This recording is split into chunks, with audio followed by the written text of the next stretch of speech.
നമസ്കാരം.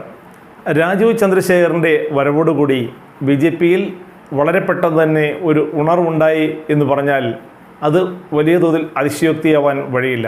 കാരണം വളർച്ച മുരടിച്ചു നിന്ന ഘട്ടത്തിലാണ് കേരളത്തിലെ BJP ഘടകത്തിലേക്ക് രാജീവ് ചന്ദ്രശേഖറിനെ പോലെ ഒരാൾ പ്രസിഡൻ്റായി വന്നത്, അല്ലെങ്കിൽ പ്രസിഡൻ്റായി കേന്ദ്ര നേതൃത്വം തീരുമാനിച്ചത്. അതിന് പിന്നിൽ ഒരുപാട് ദുഃഖങ്ങളുടെ കഥയുണ്ട് എന്ന് വേണമെങ്കിൽ പറയാം. കാരണം കേരളത്തിലെ ഒരുപാട് സീനിയർ നേതാക്കൾ സ്വപ്നം കണ്ട കസേരയിലേക്കാണ് രാജീവ് ചന്ദ്രശേഖർ എന്ന ബിസിനസ്മാൻ പറന്നിറങ്ങിയത്. ഈ നേരത്തെ കണക്ക് കൂട്ടിയിരുന്നത് BJPയുടെ പ്രസിഡൻ്റായിട്ട് ശോഭ സുരേന്ദ്രൻ വരുമെന്നായിരുന്നു, അല്ലെങ്കിൽ MD രമേശ് വരുമെന്നായിരുന്നു. V മുരളീധരനെ പ്രതീക്ഷിച്ചവരുണ്ട്. K സുരേന്ദ്രന് ഒരു വട്ടം കൂടി ചാൻസ് ഉണ്ടാകുമെന്ന് പ്രതീക്ഷിച്ചവരുണ്ട്.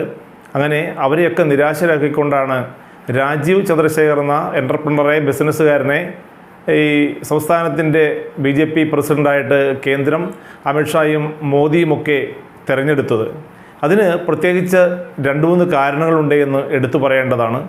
പ്രധാന കാരണം ഈ BJPയിൽ ഉണ്ടായിക്കൊണ്ടിരുന്ന പലതരത്തിലുള്ള ഗ്രൂപ്പിസത്തിന് അറുതി വരുത്തുക എന്നത് തന്നെയായിരുന്നു അതിൻ്റെ പ്രധാന കാരണം.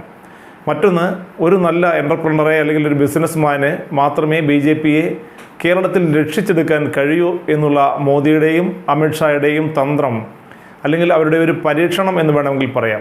അത്തരത്തിലുള്ളൊരു പരീക്ഷണത്തിൻ്റെ ഭാഗമായിട്ടാണ് രാജീവ് ചന്ദ്രശേഖറിനെ ഇത്തരത്തിൽ ഒരു നിയോഗം നൽകിയത്.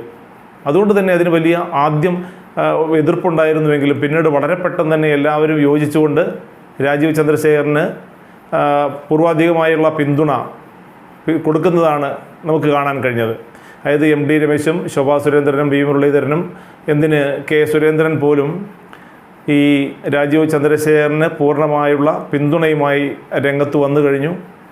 അപ്പോൾ അതിലേറ്റവും അസ്വസ്ഥപ്പെടുന്ന ഒരാൾ ഈ പാർട്ടിയിൽ നിന്നും വിട്ടുപോയ സന്ദീപ് വാര്യരാണോ എന്നുള്ള ചോദ്യമാണ് ഇപ്പോൾ ഉയരുന്നത്. അതിന് പ്രധാന കാരണം K സുരേന്ദ്രനുമായുള്ള ചെറിയ അഭിപ്രായ വ്യത്യാസത്തെ തുടർന്നാണ് അന്ന് സന്ദീപ് വാര്യർ പാർട്ടി വിട്ടുപോയത്. പാർട്ടിയിൽ ഒരു സ്ഥാനം അല്ലെങ്കിൽ ഒരു തെരഞ്ഞെടുപ്പിൽ മത്സരിക്കാനുള്ള ഒരു ചാൻസ് പാലക്കാട് കിട്ടും എന്ന് വലിയ തോതിൽ സന്ദീപ് വാര്യർ വിശ്വസിച്ചിരുന്നുവെങ്കിലും അതുണ്ടായില്ല. അത് K സുരേന്ദ്രനാണ് തടയിട്ടത് എന്നുള്ള ചിന്ത, ആ ഒരു ആദ്യ നിമിത്തം എന്ത് ചെയ്യേണ്ടു എന്നറിയാൻ പറ്റാതെ ഇങ്ങനെ വിഷമവൃത്തത്തിൽ നിൽക്കുന്ന സമയത്താണ് കോൺഗ്രസിൽ നിന്നും ഒരു വലിയ വിളി ഉണ്ടാകുന്നത്. എന്നാൽ കോൺഗ്രസ് പോലെയുള്ള ഒരു വലിയ പാർട്ടിയിൽ, ദേശീയ പാർട്ടിയിൽ ലയിച്ച് കളയാം എന്ന് സന്ദീപ് വാര്യർ വിചാരിച്ചു. അങ്ങനെ കോൺഗ്രസിലേക്ക് വന്നപ്പോൾ കോൺഗ്രസിൻ്റെ നേതാക്കളൊക്കെ പൂവും മാലയും ചെണ്ടയും ബൊക്കെയും ആയിട്ടാണ് സ്വീകരിച്ചത്. അങ്ങനെ വലിയ തോതിൽ ഒരു പട്ടാഭിഷേകം നടത്തുന്നത് പോലെ സന്ദീപ് വാര്യരെ കൂട്ടിക്കൊണ്ടുവന്ന് പ്രതിഷ്ഠിക്കുകയും ചെയ്തു. എന്നാൽ സന്ദീപ് വാര്യർ ഇതൊന്നുമല്ല പ്രതീക്ഷിക്കുന്നത്. പാലക്കാട് ജില്ലയിൽ നിന്നും ഏതെങ്കിലും ഒരു ഉറപ്പുള്ള സീറ്റ് കോൺഗ്രസ് തനിക്ക് തരും എന്നുള്ള വലിയ ശുഭാപ്തി വിശ്വാസത്തിലാണ് ഈ സന്ദീപ് വാര്യർ ഇപ്പോഴും ഉള്ളത്. പക്ഷേ കോൺഗ്രസിലെ കാര്യം കോൺഗ്രസ്സുകാർക്കല്ലേ അറിയൂ.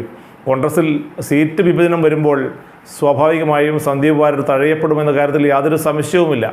ഇത് മാർക്സിസ്റ്റ് പാർട്ടിയോ BJPയോ പോലെയുള്ള ഒരു പാർട്ടിയല്ല. കോൺഗ്രസ് അധികാരത്തിന് വേണ്ടി എന്തും ചെയ്യാൻ മുന്നിട്ട് നിൽക്കുന്ന നേതാക്കളാണ് അവിടെ ഉള്ളത്. അതിന് കസേര വാരലോ പണം വാരിയെറിയലോ എന്തും നടത്താൻ പറ്റുന്ന ഒരുപാട് നേതാക്കൾ അവിടെയുണ്ട്. അതുകൊണ്ട് തന്നെ സന്ദീപ് വാര്യരുടെ മോഹം നടക്കാൻ പോകുന്ന ഒന്നല്ല എന്ന് ഇപ്പോൾ സന്ദീപിനും, അത് നേരത്തെ തന്നെ കോൺഗ്രസിനും വ്യക്തമായിരുന്നു. തീർച്ചയായിട്ടും സന്ദീപ് വാര്യന് അടുത്ത നിയമസഭാ തെരഞ്ഞെടുപ്പിൽ ഒരു സീറ്റ് ലഭിക്കില്ല എന്ന് ഉറപ്പാണ്. അപ്പോഴാണ് വലിയ തോതിലുള്ള ഒരു ഇച്ഛാഭംഗം ഇപ്പോൾ സന്ദീപ് വാര്യരെ പിടികൂടിയിരിക്കുന്നത്. കാരണം രാജീവ് ചന്ദ്രശേഖരനെ പോലെ ഒരു നേതാവ് വന്നപ്പോൾ തനിക്ക് അവിടെ തുടരുകയായിരുന്നുവെങ്കിൽ മികച്ച ഒരു സ്ഥാനം ലഭിക്കുമായിരുന്നു എന്നുള്ള ഒരു ആശങ്ക അദ്ദേഹത്തിന് വല്ലാതെ അലട്ടുന്നുണ്ട് എന്ന് വേണമെങ്കിൽ പറയാം. അത് പല രൂപത്തിലും പുറത്തു വരുന്നുണ്ട്. ഒരു ബിസിനസ്സുകാരനെ ഇവിടെ കൊണ്ട് പ്രതിഷ്ഠിച്ചു, അത് BJP തകരുന്നുള്ള സൂചനയാണ് എന്നൊക്കെ അസ്വസ്ഥപ്പെടുന്നത് അതിൻ്റെ ഭാഗമായിട്ടാണ് എന്നാണ് ഇതുമായി ബന്ധപ്പെട്ട ആളുകളുടെ വിലയിരുത്തൽ. എന്നാൽ സംഭവിക്കുന്നത് അയാളുടെ മനസ്സിലെ വ്യാപാരങ്ങൾ അല്ലെങ്കിൽ മനോവിചാരങ്ങൾ മറ്റൊരു തരത്തിലേക്കാണ് പോകുന്നത് എന്ന് ഇപ്പോൾ കോൺഗ്രസ് നേതാക്കൾക്ക് പോലും സംശയം തോന്നുന്നുണ്ട്. കാരണം BJPയിലേക്ക് തന്നെ തിരിച്ചു പോയാലോ എന്നുള്ള ഒരു ആലോചന സന്ദീപ് വാര്യർക്കുണ്ട് എന്നത് അദ്ദേഹം ഇടുന്ന ഓരോ പോസ്റ്റിലും നിർണ്ണയിക്കുന്നുണ്ട് എന്നതാണ് വ്യക്തമാകുന്നത്. കാരണം അതിൻ്റെ പോസ്റ്റിനടിയിൽ വരുന്ന പല സന്ദേശങ്ങളും ആളുകൾ കൊടുക്കുന്ന ഓരോ കുറിപ്പുകളും അതിന് കൊള്ളുന്നതാണ്. എന്തിനാ സന്ദീപ് വാര്യരെ ഇത്രയും വലിയ ഒരു സ്ഥാനമിട്ടിട്ട് നിങ്ങൾ മറ്റൊരു പാർട്ടിയിലേക്ക് പോയത്? ഇനി തിരിച്ചു വന്നാൽ നിങ്ങളെ പടിക്ക് പുറത്താക്കും, ചാണകവെള്ളം തെളിക്കുമെന്നൊക്കെ പറഞ്ഞ് ഒരുപാട് കമൻറ്റുകൾ അതിനകത്ത് നിറയുന്നുണ്ട് എന്നുള്ളത് നമ്മൾ കാണേണ്ടതുണ്ട്. തീർച്ചയായിട്ടും അവൾ സന്ദീപ് വാര്യരുടെ മനസ്സെവിടെയാണ്? തീർച്ചയായും ഇപ്പോഴും BJPയിൽ തന്നെയാണെന്ന് കാണേണ്ടി വരും. പക്ഷേ BJPയിലേക്ക് അടുത്ത കാലത്തൊന്നും സന്ദീപ് വാര്യരെ അടുപ്പിക്കും എന്ന് തോന്നുന്നില്ല. കോൺഗ്രസ്സിലാകട്ടെ അവരും വലിയ തോതിൽ സന്ദീപ് വാര്യരെ അടുപ്പിക്കും. അതായത് ഒരു സീറ്റൊന്നും, നിയമസഭയിൽ ഒരു സീറ്റൊന്നും കൊടുത്തുകൊണ്ട് അവർ സന്ദീപ് വാര്യരെ ആദരിക്കുമെന്ന് കരുതാൻ വയ്യ. കാരണം ഇപ്പോൾ തന്നെ പാർട്ടിയിൽ പല അസ്വസ്ഥതകളുണ്ടോ, അദ്ദേഹത്തിന് കൊടുക്കുന്ന അംഗീകാരങ്ങൾ കൂടിപ്പോകുന്നു. പുതുതായി വന്ന ഒരാൾക്ക് കിട്ടേണ്ട അംഗീകാരമല്ല, അതിനും അപ്പുറത്തേക്കുള്ള അംഗീകാരങ്ങളാണ് ഇപ്പോൾ സന്ദീപ് വാര്യർക്ക് നൽകുന്നത് എന്ന് പാർട്ടിയുടെ പാലക്കാട് ഘടകത്തിൽ തന്നെ വലിയ തോതിലുള്ള വിമർശനങ്ങളുണ്ട്. അതുകൊണ്ട് തന്നെ നിയമസഭാ ഇലക്ഷൻ വരുമ്പോഴേക്കും സ്വാഭാവികമായിട്ടും നിങ്ങൾക്ക് തരും, സീറ്റ് തരും എന്ന് പറഞ്ഞിങ്ങനെ മുള്ളെ നിർത്തുകയും അവസാനം വലിച്ച് പുറത്തിടുകയും ചെയ്യുന്ന ഒരവസ്ഥയിലേക്ക് സന്ദീപ് വാര്യർ പോകുമെന്ന കാര്യത്തിൽ യാതൊരു സംശയവുമില്ല. അപ്പോൾ മാത്രമായിരിക്കും ചിലപ്പോൾ സന്ദീപ് വാര്യർ തൻ്റെ മാതൃപാർട്ടിയായിരുന്നു നല്ലത് എന്ന് തോന്നുക. പക്ഷേ തിരിച്ചു വരാൻ പറ്റാത്ത അത്ര അകലത്തിലേക്ക് സന്ദീപ് വാര്യർ പോയി കഴിഞ്ഞിട്ടുണ്ട്. എന്നാൽ രാജീവ് ചന്ദ്രശേഖർ ആണെങ്കിൽ ഇപ്പോൾ എല്ലാവരെയും കൂട്ടി യോജിപ്പിച്ചു കൊണ്ടുപോകാനുള്ള ഒരു വലിയ തന്ത്രത്തിൻ്റെ ഭാഗമായിട്ട് നിലകൊള്ളുകയാണ്.